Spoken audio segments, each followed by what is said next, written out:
नमस्कार, आप देख रहे हैं इंडिया न्यूज हरियाणा में। आपके साथ तरन्नुम जहां शेख। बुलेटिन की शुरुआत फटाफट अंदाज में। प्रधानमंत्री नरेंद्र मोदी असम के डिब्रूगढ़ में राज्य के 7 नए कैंसर अस्पताल का उद्घाटन करेंगे। साथ ही प्रदेश के 7 नए कैंसर अस्पतालों की आधारशिला भी रखेंगे। प्रधानमंत्री कार्यालय के मुताबिक कार्यक्रम के दौरान पीएम मोदी शिक्षा क्षेत्र की कई परियोजनाओं का शुभारंभ भी करेंगे। प्रधानमंत्री नरेंद्र मोदी करबी आंगलोंग जिले के दिरफू में शांति, एकता और विकास रैली को संबोधित करेंगे और यहां पर सबसे बड़ी पार्टी को एक बैठक में हिस्सा भी लेंगे।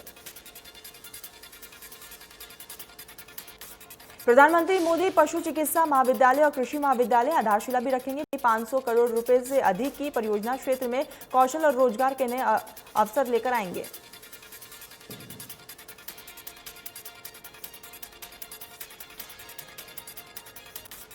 अमेरिका के राष्ट्रपति जो बाइडेन और प्रधानमंत्री नरेंद्र मोदी के बीच अगले महीने मुलाकात होगी। दोनों के बीच हुई मुलाकात टोक्यो में क्वाड शिखर सम्मेलन के दौरान होगी। क्वाड शिखर बैठक के लिए 23-24 मई को दोनों नेता जापान पहुंचेंगे। व्हाइट हाउस ने जापान में होने वाली मोदी बाइडेन द्विपक्षीय मुलाकात की पुष्टि की है। रूस यूक्रेन युद्ध से उपजे हालात के बीच नरेंद्र मोदी और जो बाइडेन के बीच होने वाली आमने सामने की मुलाकात काफी अहम मानी जा रही है।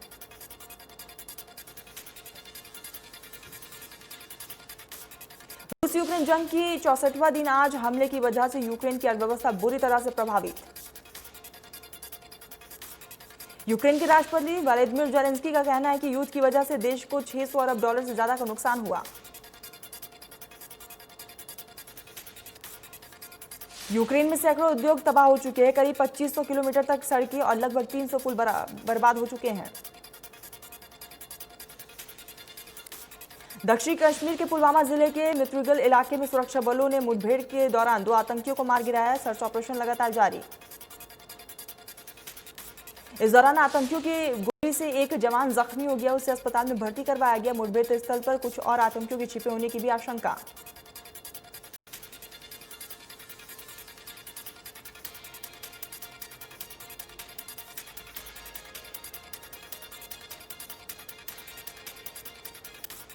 कांग्रेस प्रदेश अध्यक्ष चुनाव पर कुलदीप बिश्नोई ने ट्वीट कर प्रतिक्रिया दी है। कुलदीप बिश्नोई ने अपने समर्थकों से संयम बरतने की अपील की। उन्होंने समर्थकों से कहा कि वे जब तक राहुल गांधी से इस बारे में जवाब नहीं लेते तब तक किसी को कोई भी कदम नहीं उठाना है। कुलदीप बिश्नोई भी कांग्रेस प्रदेश अध्यक्ष की रेस में शामिल थे। उन्होंने केसी वेणुगोपाल से भी मुलाकात की, लेकिन कल उदय भान को कांग्रेस प्रदेश अध्यक्ष बनाए जाने के बाद उन्होंने ये ट्वीट किया है। हरियाणा कांग्रेस अध्यक्ष पद पर बुधवार को ही पूर्व विधायक उदय भान की नियुक्ति को राज्यसभा सांसद दीपेंद्र हुड्डा ने सही समय पर लिया गया उचित फैसला बताया है। उन्होंने कहा है कि हाईकमान ने सकारात्मक विकल्प के तौर पर उदय भान का चयन कर जन भावनाओं को मुहर लगाने का काम किया है। उन्होंने कार्यकर्ताओं से मिलकर बधाई दी और कहा है कि मिलकर चलेंगे, मिलकर लड़ेंगे और जनता के लिए सकारात्मक संघर्ष करेंगे। उन्होंने नेता प्रतिपक्ष भूपेंद्र सिंह हुड्डा के नेतृत्व में जनता के हितों की लड़ाई लड़ने का दावा किया। इसके साथ ही भाजपा जसपा की सरकार को घेरते हुए नजर भी आए।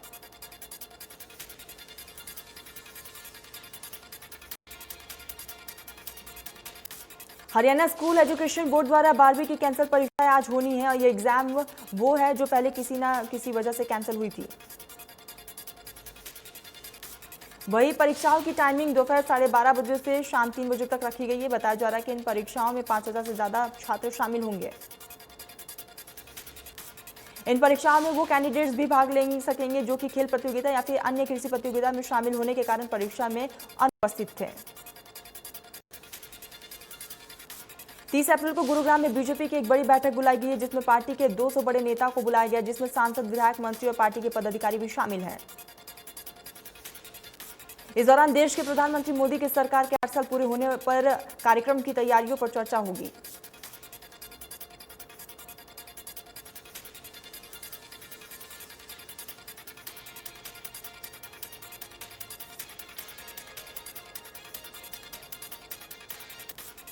ओपी धनखड़ ने बताया कि हमारा लक्ष्य है कि 21 लाख परिवारों को संपर्क करना। 5 मई को सीएम के जन्मदिन को लेकर 25 मई तक 2 लाख लोगों को संपर्क करना।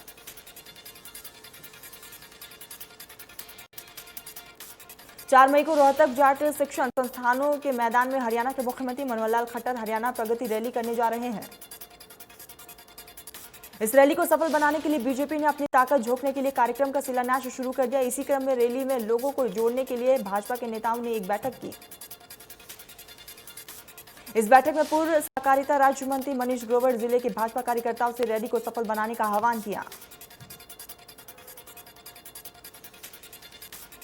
आम आदमी पार्टी में शामिल हुए थानेसर से पूर्व विधायक रमेश गुप्ता, आम आदमी पार्टी के हरियाणा प्रभारी और राज्यसभा सांसद सुशील गुप्ता ने ज्वाइनिंग कराई पार्टी।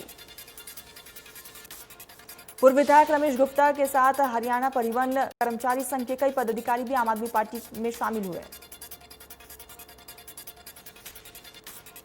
आगामी 3 मई को उत्तर प्रदेश के मुख्यमंत्री योगी आदित्यनाथ सहित कई बड़े दिग्गज फरीदाबाद आएंगे और बल्लभगढ़ के गांव पनेरा खुर्द में आयोजित विशाल भंडारे में शामिल होंगे।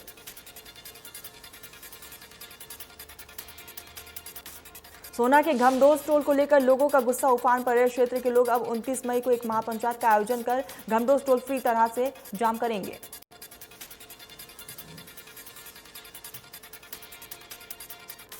साइबर सिटी गुरुग्राम नगर निगम के सदन की बैठक में हर बार की तरह इस बार भी जोरदार हंगामा हुआ है। सदन की बैठक में पार्षदों ने अधिकारियों पर काम न करने जैसे कई गंभीर आरोप लगाए। इसके अलावा अधिकारियों पर पैसे लेकर गरीब लोगों के आशियाने को उजाड़ने तक का आरोप लगाया गया। एक पार्षद ने तो अधिकारी को ये तक कह दिया कि आप हंसना बंद कर दीजिए।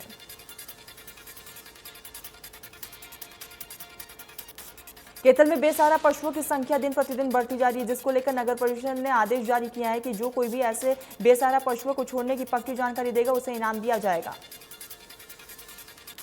बेसहारा पशु सड़कों पर छोड़ने वालों के खिलाफ सख्त कानूनी कार्रवाई भी की जाएगी। इसके लिए नगर पालिका के किसी भी कर्मी या फिर किसी भी फायर ब्रिगेड कार्यालय या फिर किसी भी कर्मी को इसकी सूचना दी जा सकती है।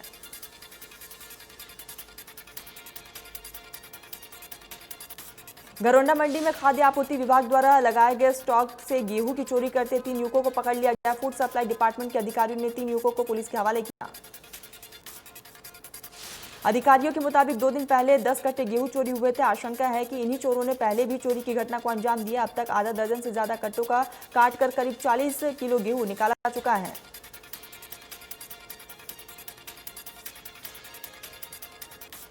सूखा चारा जिला प्रशासन के साथ साथ सिरसा के लोगों के लिए भी सिरदर्द बन चुकी है। जिला प्रशासन ने दूसरे राज्यों में तूड़ी भेजने पर पाबंदी लगाई हुई है, जिसके विरोध में पिछले कई दिनों से रोजगार गौ संचालक और किसान लगातार प्रदर्शन कर रहे हैं।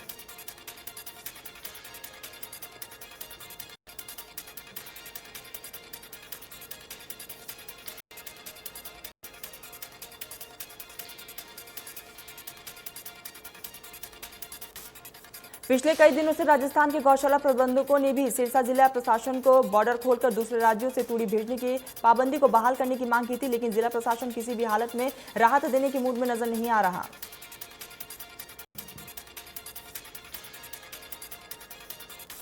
प्रदेश भर की मंडियों में चने की खरीद का शेड्यूल होने के बावजूद अब तक नानौल मंडी में चने की खरीद नहीं हुई है, जिसको लेकर किसान परेशान।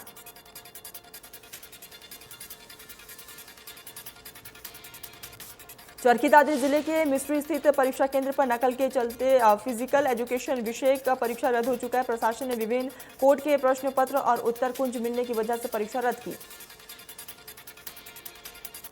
बोर्ड अध्यक्ष डॉक्टर जगबीर सिंह ने बताया है कि अब 30 अप्रैल को चरखी दादरी जिला मुख्यालय पर फिजिकल एजुकेशन की रद्द की गई परीक्षा होगी। इंडोनेशिया के पाम ऑयल का निर्यात कम होने की वजह से सरसों के भाव एक बार फिर से आसमान छूने लगे हैं। अब ये 6500 रुपए के आसपास पहुंच चुके हैं। मालिकों का कहना है कि इस बार सरसों का उत्पादन काफी हुआ था, लेकिन किसान अच्छे भाव की उम्मीद में सरसों को अपने पास ही रोक कर रखे थे।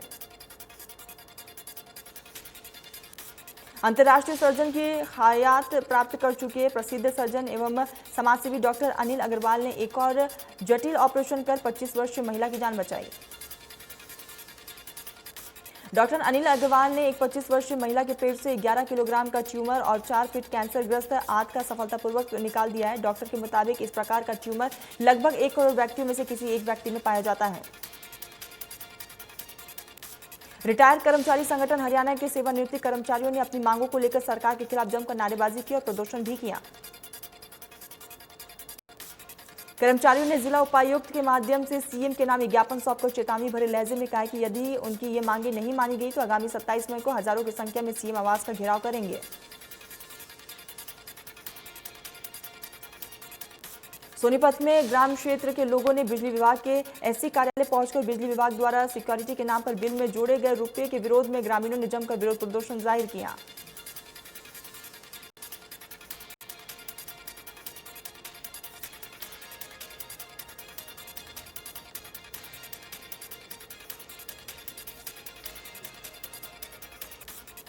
रतिया में बस समस्या को लेकर छात्रों ने रतिया बस अड्डे के गेट बंद कर परिवहन विभाग के खिलाफ जोरदार प्रदर्शन किया और परिवहन विभाग के अधिकारियों पर अनदेखी का आरोप भी लगाया। प्रदर्शनकारियों ने ऐलान किया है कि जब तक उनकी बस समस्या का समाधान नहीं होता तब तक वे ना तो बस अड्डे के अंदर कोई भी बस जाने देंगे और ना ही कोई भी बस बाहर आएगी। बल्लभगढ़ के फुट ओवरब्रिज को लेकर लोगों में प्रशासन के खिलाफ नारेबाजी को देखते हुए जहां पर फुट ओवरब्रिज की हालत बद से बदतर हो चुकी है।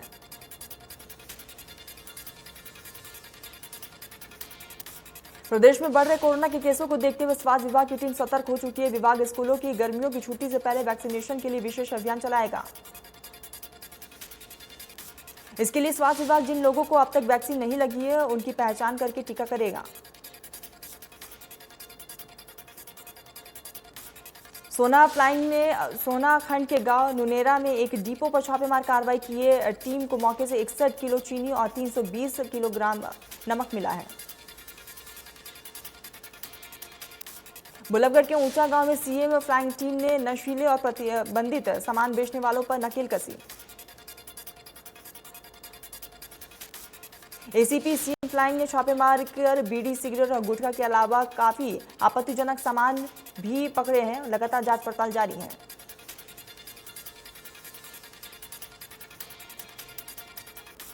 सोनीपत के कबीरपुर के रिहायशी घरों के बीच मस्जिद बनाए जाने को लेकर ग्रामीणों ने डीसी कार्यालय के सामने धरना प्रदर्शन दिया।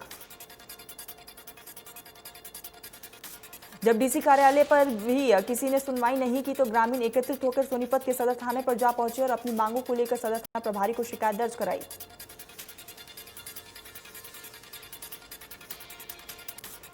कुरुक्षेत्र पुलिस अपराध शाखा 2 ने शाहबाद उपमंडल में एटीएम लूट की गुत्थी सुलझाते हुए 3 अंतर्राष्ट्रीय आरोपियों को गिरफ्तार किया।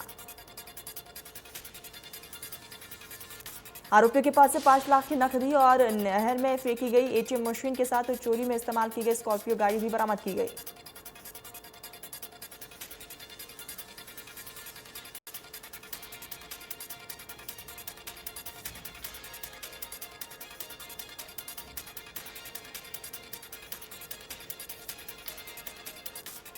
होटल में नेशनल हाईवे 19 पर रेलवे चौक के समीप चलती इको गाड़ी में आग लग गई। हालांकि गाड़ी में सवार 2 लोगों ने कूदकर अपनी जान बचाई। सिरसा जिले जेल में 47 वर्षीय कर्मचारी की मौत हो गई। कर्मचारी पिछले कई सालों से जिले में सिपाही के पद पर तैनात था।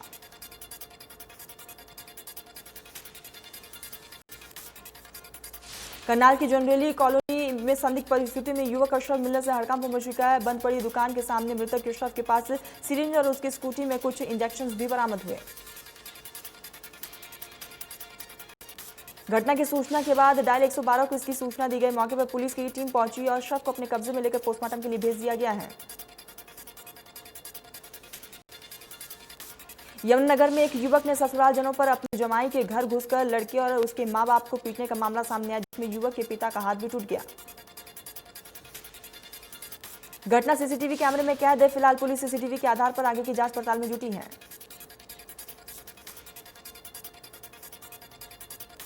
प्रशासन ने पराली, भूसा या फिर फसल अवशेष केथल से बाहर भेजने पर धारा 144 के तहत प्रतिबंध लगाया है।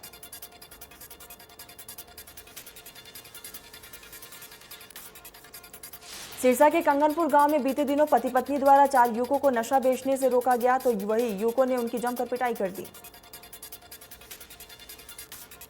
इस मामले में पुलिस ने आरोपियों को गिरफ्तार कर लिया, जिन्हें अदालत में पेश भी किया जाएगा। हालांकि उन्होंने ये भी बताया है कि इस मामले में चिट्टे का कोई भी संबंध नहीं है।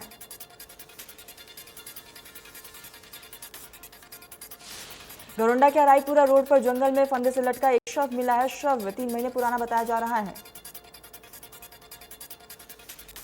शव मिलने के बाद आसपास के इलाकों में सनसनी का माहौल है। सूचना के बाद पुलिस और एफएसएल की टीम मौके पर पहुंची। फिलहाल पुलिस ने शव को अपने कब्जे में ले लिया है। मोर्चरी में रखवा दिया गया। जांच पड़ताल जारी है।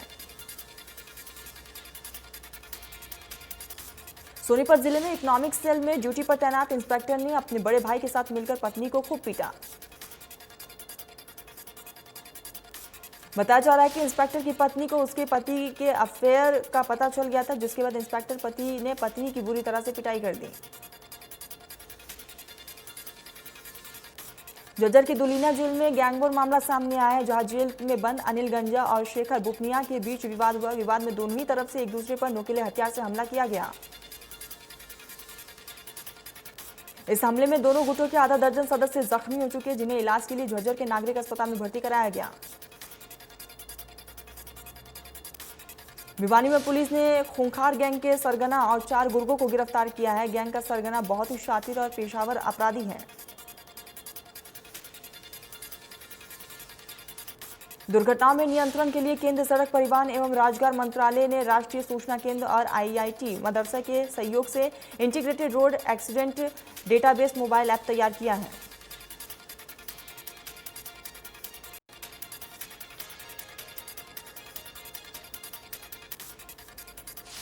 गुरुग्राम पुलिस जल्द ही इस ऐप का इस्तेमाल करेगी। इसके लिए गुरुग्राम पुलिस के जवान को ट्रेनिंग भी दी जाएगी।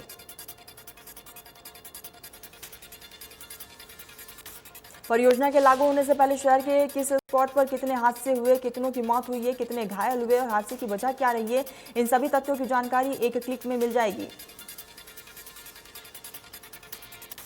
भारत में पिछले 24 घंटे में कोरोना वायरस के 3030 मामले सामने आए। एक्टिव केस की संख्या 17,000 के पार है।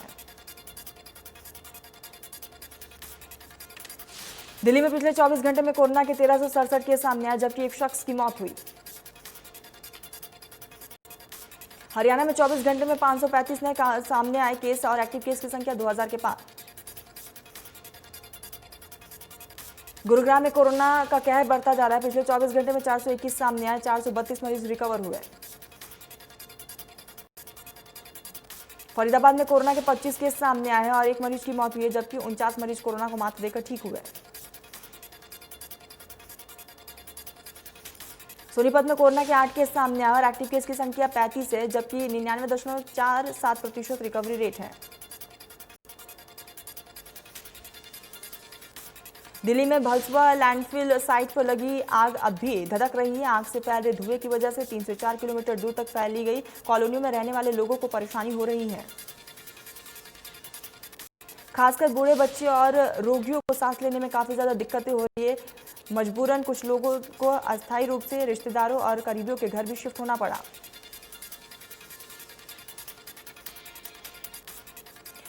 पाकिस्तान के राष्ट्रपति बिलावल भुट्टो को पाकिस्तान के विदेश मंत्री के रूप में शपथ दिलाया।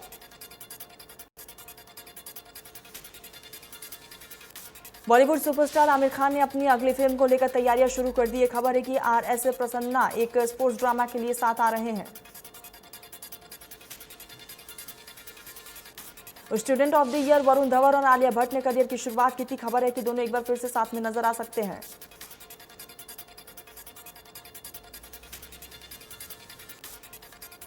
केजीएफ 2 में प्रधानमंत्री की रोल निभाकर चर्चा में आने वाली रवीना टंडन जल्द साउथ सुपरस्टार पवन कल्याण की अगली फिल्म में भवेदीरू भगत सिंह के में नजर आने वाली है।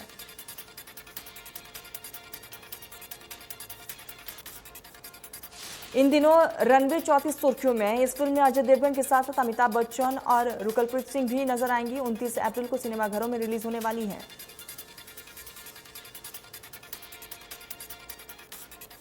आईफा ने इस साल की विजेताओं की लिस्ट जारी कर दी। आईफा ने विकी कौशल की फिल्म सरदार उधम सिंह को सबसे अधिक वोट दिए।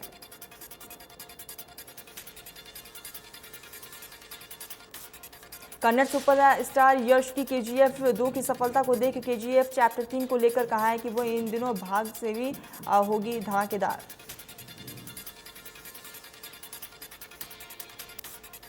भारत के सबसे अमीर व्यक्ति गौतम अडानी अब दुनिया के चौथे सबसे अमीर व्यक्ति बन चुके हैं। एक दिन में उनकी 6 अरब डॉलर संपत्ति बढ़ी है।